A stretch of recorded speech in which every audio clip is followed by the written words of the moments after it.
Hello बच्चों, class 11th thermodynamics, chapter का नाम thermal properties of matter, video number 3।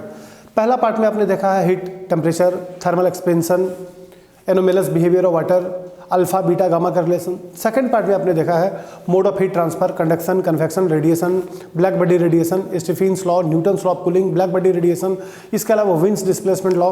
Third part में आज हम रखने वाले हैं स्पेसिफिक हीट क्या होता है। इसको समझने से पहले हम एक एग्जाम्पल आपके सामने रखते हैं कि मैंने दो ब्लॉक लिया, एक एल्युमिनियम का और एक आयरन का, दोनों को बराबर टेम्परेचर तक हीट किया। हीट करने के बाद मैंने उसको आइस ब्लॉक पे रखा अलग अलग जगह पर। उसके बाद हम देखते हैं कि दोनों जो आइस ब्लॉक को मेल्ट कर रहा है ये समान नहीं, ये दोनों अलग अलग कर रहा है। मतलब एल्युमिनियम के द्वारा आइस का मेल्ट करना और आयरन के द्वारा आइस का मेल्ट करना दोनों डिफरेंट है। अगर हम दो अलग मटेरियल भी लेके अगर उसको हीट करके मेल्ट करवाएं, या दोनों सेम मटेरियल भी ले लें अलग अलग मास वाली, कोई 10 ग्राम का कोई 100 ग्राम का, तो भी जो हीट वो रिलीज करेगा मेल्ट कराने के लिए ये डिफरेंट होगा। मतलब इस घटना से पता चलता है कि डिफरेंट नेचर का मटेरियल अलग अलग हीट एब्जॉर्ब करता है और अलग अलग हीट रिलीज भी करता है। अलग अलग नेचर का बात किया, लेकिन अगर दो अलग अलग मास के मटेरियल होंगे तो भी वो अलग हीट एब्जॉर्ब करेगा, अलग हीट रिलीज करेगा। तो बॉडी के द्वारा हीट के एब्जॉर्ब करना, बॉडी के द्वारा हीट रिलीज करना, ये किस पे डिपेंड करता है? ये डिपेंड करता है बॉडी के मास पर। ये डिपेंड करता है कि टेम्परेचर कितना चेंज हो रहा है इसके ऊपर, और ये डिपेंड होता है नेचर ऑफ मटेरियल के ऊपर कि वो कॉपर है कि एल्युमिनियम है कि आयरन है कि जिंक है। तो नेचर ऑफ मटेरियल पे डिपेंड करेगा, टेम्परेचर कितना चेंज करना है इस पे डिपेंड करेगा, और उसका मास क्या है ये उस पे डिपेंड करेगा। मतलब इसी जगह पे आपका बात आता है हीट कैपेसिटी। ऐसे हीट कैपेसिटी का स्टेटमेंट हम डायरेक्ट दे सकता हूँ, किसी भी सब्सटेंस का टेम्परेचर 1 डिग्री बढ़ाने के लिए, किसी भी सब्सटेंस का टेम्परेचर 1 डिग्री बढ़ाने के लिए, किसी भी बॉडी का टेम्परेचर 1 डिग्री बढ़ाने के लिए हम जो उसे हीट देंगे, this is called heat capacity. But हम लोग इसको थोड़ा सा ऊपर तरीके से बात करते हैं। आइए,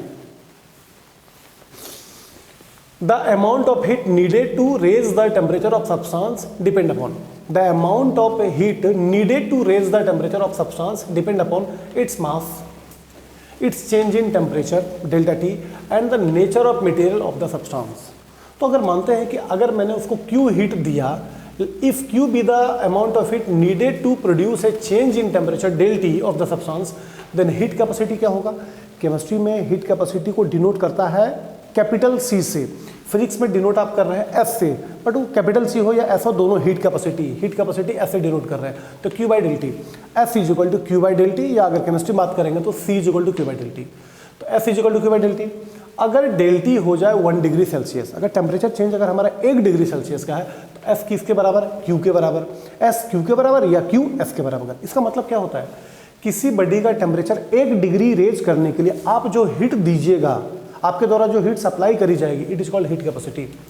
the heat capacity of a substance is defined as the amount of heat required to raise the temperature of substance through 1 degree Celsius या 1 डिग्री या 1 केल्विन।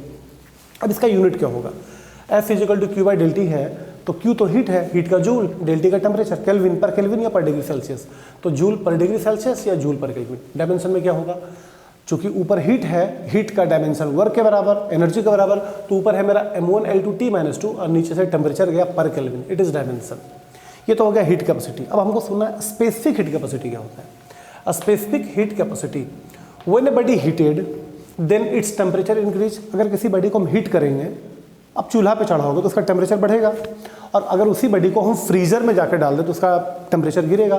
तो किसी बॉडी को अगर हम हीट करते हैं तो उसका टेम्परेचर बढ़ेगा, और किसी बॉडी को अगर हम कूल करते हैं फ्रीज में जाकर तो उसका टेम्परेचर गिरेगा। द लॉस और gain of heat is directly proportional to the, body के द्वारा जो हीट एब्जॉर्ब होगा या जो लॉस होगा या जो गेन होगा, द लॉस और gain of heat is directly proportional to the mass of the body and the change in temperature. ये दो चीज़ पे हीट का लॉस और गेन डिपेंड कर रहा है। अभी दोनों को मिलाया, directly proportional M del T, और यहाँ डायरेक्टली प्रोपोर्शनल की जगह पे यूज कीजिए छोटी सी, which is specific heat capacity है। ऐसे ये तो कांस्टेंट है, छोटी सी कांस्टेंट है, इसी का नाम है स्पेसिफिक हीट कैपेसिटी।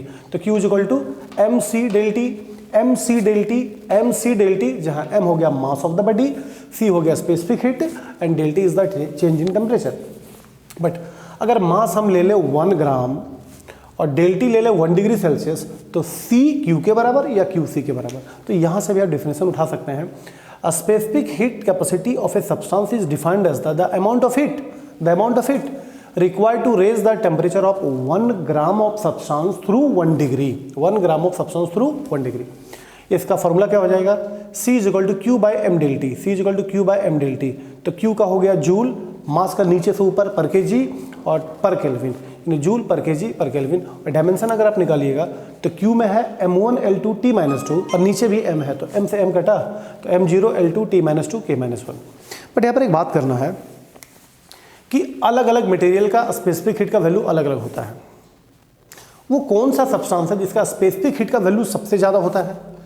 तो name the material whose specific heat capacity is maximum, और वो है आपका वाटर। वाटर का स्पेसिफिक हीट कैपेसिटी सबसे ज़्यादा होता है, यानी मैंने कुछ इशारा भी लिखा है नोट पॉइंट में, specific heat capacity for water is maximum, वो चीज़ 4186 जूल पर केजी पर डिग्री सेल्सियस। मतलब कि 1 किलो पानी का टेम्परेचर अगर 1 डिग्री बढ़ाना हो, 1 किलो पानी का टेम्परेचर अगर 1 डिग्री बढ़ाना हो तो उसको जरूरत पड़ेगी हीट की 4186। यानी कि 1 किलो पानी का टेम्परेचर अगर हम 20 से 21 कर दें या 21 से 22 करें या 22 से 23 करें तो हमको पर डिग्री बढ़ाने में जरूरत पड़ेगा 4186 जूल का, और जो कि ये मैक्सिमम है। इसलिए वाटर का यूज हम लोग कूलेंट की जगह पे करते हैं। अगर पानी अपना टेम्परेचर 1 डिग्री घटाता भी है तो इतना हीट वो रिलीज करेगा, क्योंकि बढ़ाने के लिए इतना जरूरत है तो घटाने कितना रिलीज करेगा। अब सोच के देखिए, समुद्र में कितना पानी है, हमारे ओशियन में इतना पानी है, अगर उसका टेम्परेचर 1 डिग्री भी बढ़ता होगा, 20 से 21 या 25 से 26 भी होता होगा, तो कितना हीट का उसको जरूरत पड़ता होगा। मतलब 1 किलो पानी जब 4186 ले रहा है तो समुद्र में बोल भी नहीं सकते, करोड़ों अरबों भी उसके लिए छोटा है। तो समुद्र का पानी अगर अपना टेम्परेचर 1 डिग्री भी बढ़ाता होगा तो such a huge amount of energy वो स्टोर करता होगा। इसीलिए समुद्र को बोला जाता है store house of heat energy, क्योंकि अगर अपना टेम्परेचर वो 1 डिग्री भी बढ़ाता होगा तो क्या अमाउंट में हीट एब्जॉर्ब करके रखता होगा। So ocean are called store house of heat energy. इस बात को थोड़ा रखिएगा कि पानी का यूज हम लोग कूलेंट के जगह पे क्यों करते हैं, पानी इतना ज़्यादा हीट एब्जॉर्ब क्यों करता है, क्योंकि इसका स्पेसिफिक हीट का वैल्यू है 4186 kilo joule per mole. Next, molar heat capacity, वही चीज चलते आ रहा है, heat capacity, specific heat capacity, molar heat capacity. The amount of heat required to raise the temperature of 1 mole of substance through 1 degree Celsius, 1 mole of substance through 1 degree Celsius. इसको denote हम कर रहे हैं CM से। CM is equal to Q by mu del T, जहां mu है number of mole, mu है number of mole. Chemistry में डिनोट आप इसको छोटी एन से किए हैं, जहां म्यू हो गया नंबर ऑफ मोल और number of mole is equal to weight by molecular mass, weight by molecular mass. But ये वेट नहीं, ये मास है।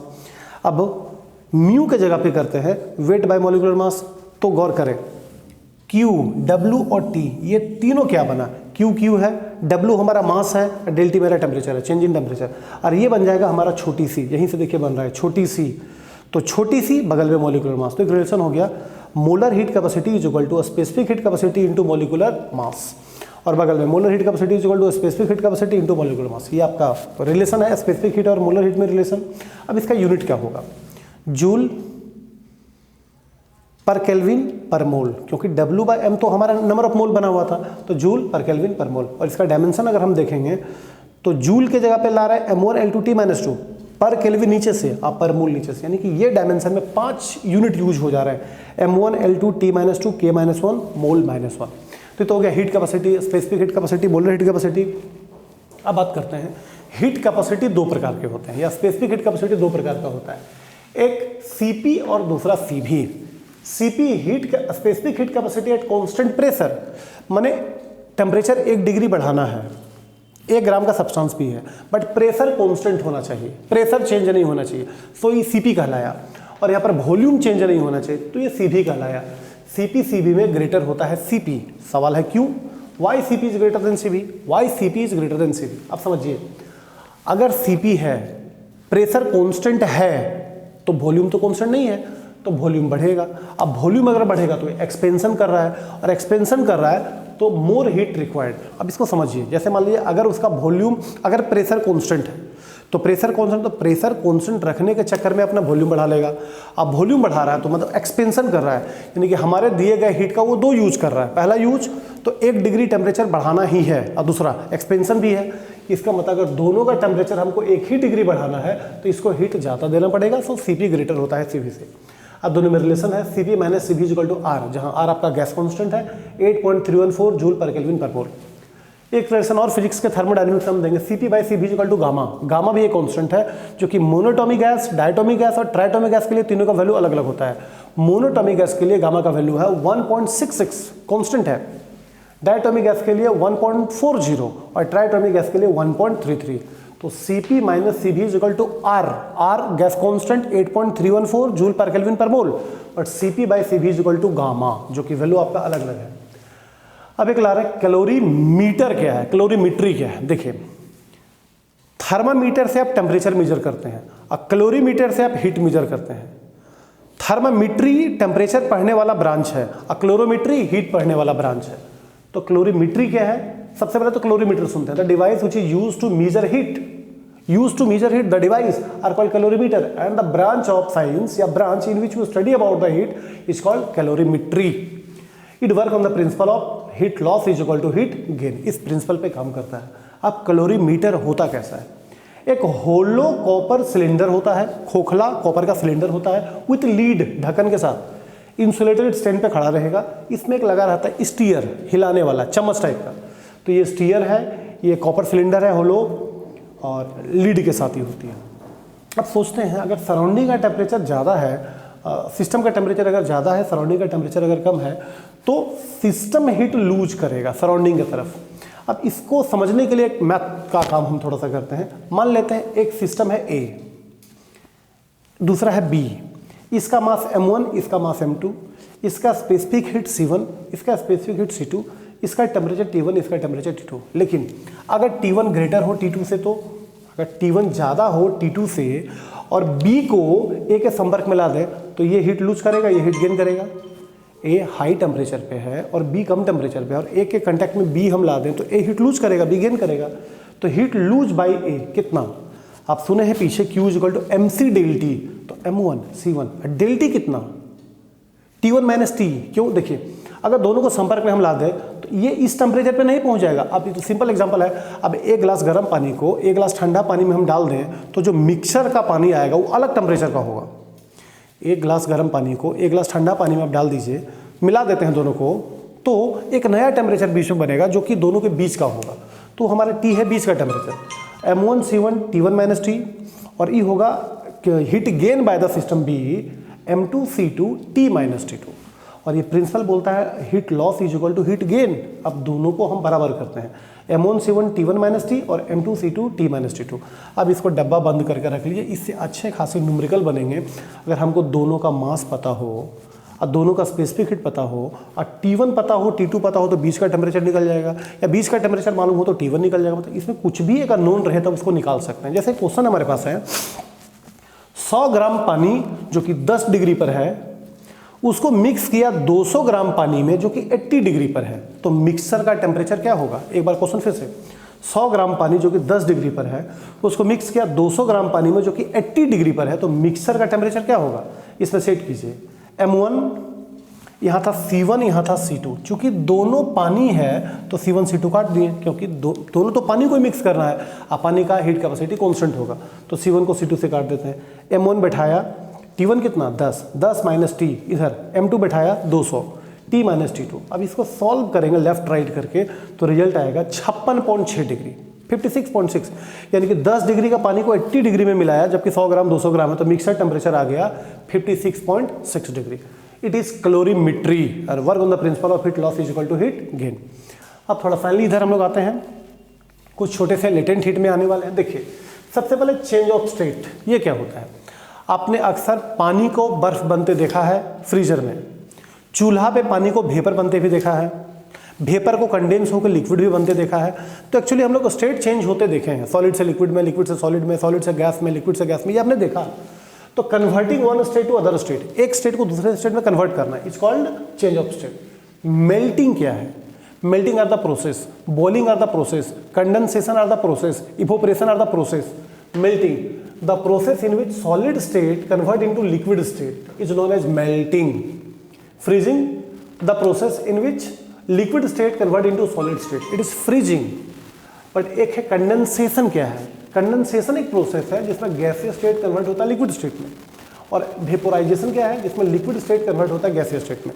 तो vaporisation liquid into gas, condensation gas into liquid, freezing liquid into solid, और melting में होता है सॉलिड इनटू लिक्विड. बट यहाँ पे दो वर्ड और है. मेल्टिंग पॉइंट क्या है?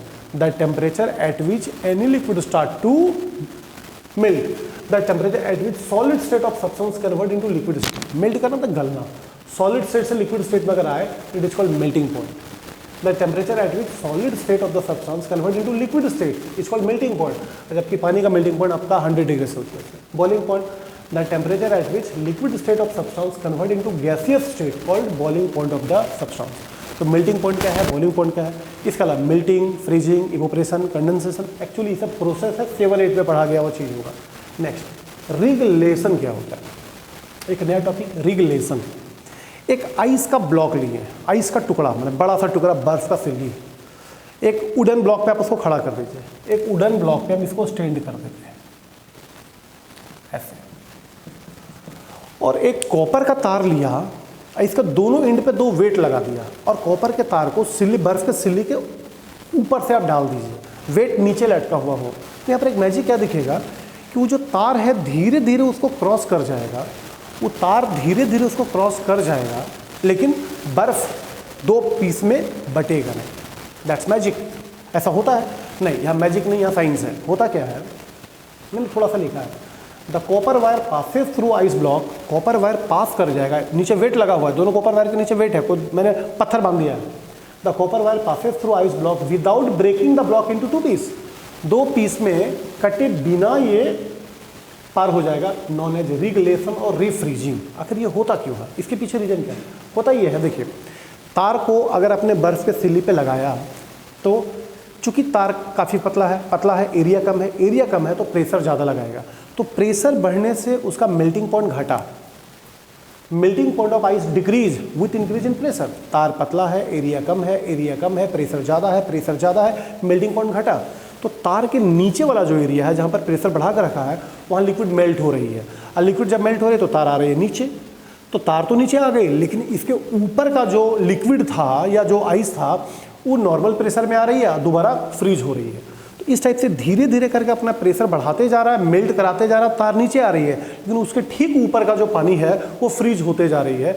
और धीरे धीरे पूरा पार सिल्ली से नीचे निकल गई, ब्लॉक को काट के नीचे आ गई, लेकिन ब्लॉक आपको 2 पीस में नहीं दिखा. मतलब वो रिगलेशन है, रीफ्रीजिंग है. दिस घटना इज कॉल्ड रिगलेशन. तो इससे क्या पता चला? Melting point of ice decrease with increase in pressure. एक और है boiling point increases with increase in pressure. अगर प्रेशर बढ़ेगा तो बॉइलिंग पॉइंट बढ़ेगा. जैसे कुकर का खाना आसानी से क्यों बनता है, या कुकर में खाना आसानी से क्यों बनता है? कुकर हाई प्रेशर पे है, और हाई प्रेशर पे है तो वहाँ बॉइलिंग पॉइंट बढ़ जाती है. आप नॉर्मल डेगची में जो खाना बना रहे हैं, पानी खोल रहा है वहाँ पर 100 डिग्री पर, लेकिन कुकर में वही पानी हाई प्रेशर पे है, और हाई प्रेशर पे तो जो बॉइलिंग पॉइंट 100 डिग्री होना चाहिए, मान लीजिए हो गया 150 डिग्री सेल्सियस. अब खाना बनेगा 150 डिग्री पर, तो खाना 100 डिग्री पे बनना और खाना 150 डिग्री पर बनना कुकर के अंदर में, तो कुकर का खाना जल्दी बनता है. अब वही आप चले जाइए किसी माउंटेन पे, पहाड़ पर, जहाँ पर प्रेशर कम होगी, तो प्रेशर कम होगा तो बॉइलिंग पॉइंट कम होगा. अब बॉइलिंग पॉइंट कम होगा, मान लीजिए ऊपर में प्रेशर घटा, बॉइलिंग पॉइंट घटा, तब हो गया 100 से 50. अब खाना बन रहा है 50 पे. तो माउंटेन पे खाना बनाना मुश्किल है, टाइम लगता है, और कुकर में जल्दी बनता है. रीजन है प्रेशर घटा, बॉइलिंग पॉइंट भी घटा. यहाँ पर प्रेशर बढ़ा, बॉइलिंग पॉइंट भी बढ़ा. अब लेटेंट हीट क्या है? It is called latent heat, hidden heat, गुप्त ऊष्मा, छुपा हुआ ऊष्मा. ये क्या होता है? The amount of heat required to change the state of substance, the amount of heat required to change the state of substance without any change in temperature. उसके टेम्परेचर में चेंज हुए बिना, उसके टेम्परेचर में चेंज किए बिना, उसके temperature में चेंज हुए बिना बॉडी का स्टेट चेंज कर देना, सॉलिड से लिक्विड में या लिक्विड से सॉलिड में, are known as latent heat. The amount of heat required to change the state of substance without any change in its temperature, any change in its temperature, known as latent heat. अब ये 2 type के होते हैं. Latent heat of fusion. ये क्या है? एक बार लेटेंट हीट ऑफ फ्यूजन को अच्छा से सुनिएगा, क्योंकि लेटेंट हीट ऑफ वेपोराइजेशन को हम इसी पे कॉपी करेंगे, स्टेटमेंट उसी से देखेंगे। The amount of heat required to convert unit mass of substance, unit mass 1 gram, 1 ton, 1 kilogram, the amount of heat required to convert unit mass of substance from solid state to liquid state, solid state to liquid state at its melting point without any change in its temperature is called latent heat of fusion. माने unit mass of substance को solid state से liquid state में convert करना है at its melting point, उसके temperature में कोई change नहीं होना चाहिए, are called latent heat of fusion. क्या ये होता है? हाँ होता है। इसका यूनिट है जूल पर केजी, क्योंकि पर केजी था, 1 केजी था, जूल पर KG. Latent heat of vaporisation, same definition, the amount of heat required to convert unit mass of substance from liquid state to gaseous state at its boiling point without any change in its temperature. अब यहाँ पर कुछ data के साथ हम बात करेंगे, जैसे व्हेन वाटर फ्रीज, पानी को फ्रीज कर रहे हैं फ्रीजर में, when water freeze into ice into बर्फ, हीट एनर्जी रिलीज होगा। पानी को जब आइस में कन्वर्ट कीजिएगा तो हीट एनर्जी रिलीज होगा। कितना? Latent heat of fusion of ice is 80 calorie पर ग्राम। 80 कैलोरी पर ग्राम, इसका मतलब क्या है? मतलब 1 ग्राम पानी अगर सॉलिड में कन्वर्ट हो रहा है, आइस में कन्वर्ट हो रहा है, तो 80 कैलोरी हीट लूज करेगा। 80 कैलोरी को अगर हम लोग 4.2 से गुना करते हैं जूल में कन्वर्ट करने के लिए, तो आ जाएगा लगभग 335 जूल। मतलब it means 80 calorie heat needed to melt 1 gram of ice. यानी 1 ग्राम आइस को मेल्ट करके पानी में लाने के लिए आपको 80 कैलोरी जूल की जरूरत पड़ेगी। और वही पानी अगर बर्फ में कन्वर्ट हो रही है तो उतना हीट लूज करेगी। In other word, when 1 gram of water freeze into ice 80 calorie या 335 जूल हीट रिलीज करेगा। Atmosphere remains warm during snowfall. जब भी स्नोफॉल होता है, बर्फबारी होती है, तो एटमॉस्फेयर हमारा वार्म हो जाता है, क्योंकि बहुत सारा बर्फ आता है, बहुत सारा बर्फ गिरा। अब बर्फ कन्वर्ट हो गया किसमें? पानी में। अब बर्फ कन्वर्ट अगर पानी में होगा तो 1 ग्राम जब 335 जूल हीट लूज कर रहा है, तो सोच कर देखिए, जब बर्फ गिरेगा तो पता नहीं लाखों करोड़ किलोग्राम बर्फ गिरा तो इतना हीट लूज करेगा। 1 ग्राम जब 335 जूल कर रहा है, तो सोचिए इतना बर्फ कितना हीट लूज करेगा। यही कारण है कि एटमॉस्फेयर रिमेन्स वार्म, गर्म हो जाती है ड्यूरिंग स्नोफॉल। एक चीज और है, ice at 0 degree is colder than water at 0 degree. 0 degree पे आइस और 0 डिग्री पर पानी। अरे भाई, जब पानी गया आइस में तो इतना जूल हीट वो एब्जॉर्ब किया या इतना जूल रिलीज किया। तो ice at 0 degree is colder, ठंडा होगा, देन वाटर एट 0 डिग्री। यानी कि अगर पानी है और आइस है तो दोनों में अंतर कितना का है? 80 कैलोरी, 335 जूल का। तो 0 डिग्री का आइस ठंडा होता है 0 डिग्री का पानी से। Steam eight 100 degree is hotter then water eight 100 degree. पानी 100 डिग्री पर और स्टीम 100 डिग्री पर, दोनों में गर्म कौन होगा? स्टीम। क्यों? क्योंकि latent heat of vaporisation of water होता है 540 कैलोरी, यानी कि 2262 जूल। माने 1 ग्राम पानी अगर स्टीम में कन्वर्ट होता है तो 2262 जूल हीट लूज करता है। तो ये कुछ था latent heat of fusion, latent heat of vaporisation का डाटा है। यहाँ पर एक ग्राफ आप देख सकते हैं। एक ग्राफ हमारा बोल रहा है कि -10 से 0 तक गए तो अभी ये आइस है, लेकिन 80 कैलोरी हीट तक जो है वो अपना स्टेट चेंज नहीं किया, मतलब स्टेट चेंज किया लेकिन टेम्परेचर इसका सेम है। उसके बाद अगर हम 0 से ऊपर तक गए तो 100 तक वो लिक्विड बना, लेकिन यहाँ वेपोराइजेशन हो रही है, स्टीम में कन्वर्ट हो रही है, लेकिन इसका टेम्परेचर में कोई चेंज नहीं हो रहा है। तो यहाँ लिक्विड इंटू वेपर का मामला है, लेकिन टेम्परेचर कॉन्स्टेंट है। लेटेंट हीट ऑफ वेपोराइजेशन जो कि 540 कैलोरी है, यहाँ लेटेंट हीट ऑफ फ्यूजन है जो कि 80 कैलोरी है। तो ये हमारा तीसरा पार्ट था जिसमें हमारा फोकस था लेटेंट हीट के ऊपर। Latent heat of fusion for water is 80 calorie पर ग्राम, और इधर है मेरा लेटेंट हीट ऑफ वेपोराइजेशन हो गया 540 कैलोरी पर ग्राम। तो कुछ 0 डिग्री का पानी, 0 डिग्री का बर्फ, 100 डिग्री का पानी, 100 डिग्री का स्टीम, एटमॉस्फेयर गर्म क्यों हो जाती है, बॉइलिंग पॉइंट के साथ क्या प्रेशर बढ़ने से क्या होता है, मेल्टिंग पॉइंट के साथ हमारा क्या होता है, ये कुछ रीजन था। तो ये था आपका thermal properties of matter. Next video में मिलते हैं थर्मोडायनेमिक्स। Thank you.